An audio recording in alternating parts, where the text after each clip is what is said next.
Good morning, manna gatherers. We are back on this Tuesday, January 26th. It's hard to believe that it's already the end of January of a whole new year, but we are back here on this January day in Luke 16:10. And today I will be reading from the Message translation of the Bible. If you are honest in small things, you'll be honest in the big things too. If you're a crook in the small things, you'll be a crook in the big things too. So I guess today we need to address the second half of our scripture of Luke 16:10, which isn't always warm, which isn't at all warm and fuzzy, feel goody as the first half. But it is true nevertheless, and a warning that should be heeded by all. If you share your gifts for good in the small things and that goodness is passed on and multiplied, well, then I guess the same can be said of the opposite. So the opposite is true too.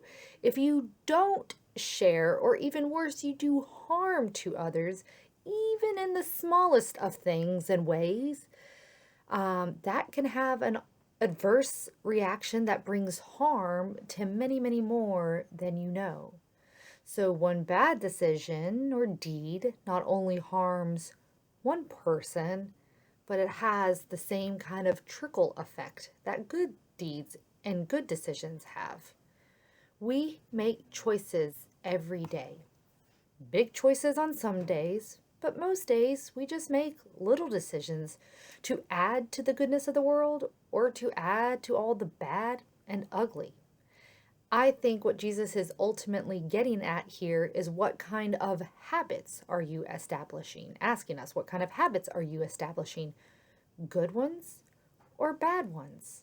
Because whatever you decide, you start to feel more and more comfortable with the way you are than the decisions you make. It becomes a part of who you are. You can spiral upward or you can spiral downward and out of control. But your decisions don't just affect you. They have a broader influence and impact more than you might ever know. Like, for example, I have been listening to a beautiful podcast by Phoebe Judge called This Is Love. I highly recommend this podcast. It's wonderful and positive and uplifting, especially the 2020 season that focuses on animals. It is just stunning. So I recommend it, but let me get back to my point. There is an episode in This Is Love by Phoebe Judge about the Yellowstone wolves. And back way when the park was established in the 1920s, the powers that be decided to eliminate all the wolves because they viewed them as a threat to the visitors to the newly established national park. So they did just that. They killed all the wolves.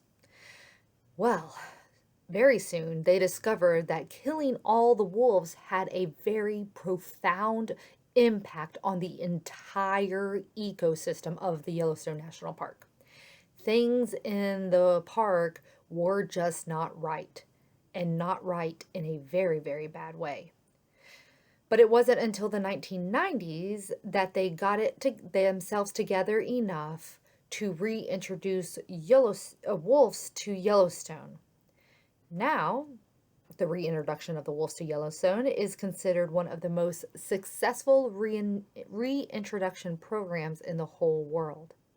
But here's my point, manna gatherers, that one bad decision affected an entire ecosystem, nearly crippling the ecosystem entirely to the point of destruction and even extinction of other animals in Yellowstone. You see what I'm getting at? Your decisions have more of an impact than you may realize. The decisions we make, the small ones, and yes, the big ones, are the exact same way as we see in this example of the wolves in Yellowstone. We may not always see the reverberating or lasting good or harm that our decisions do.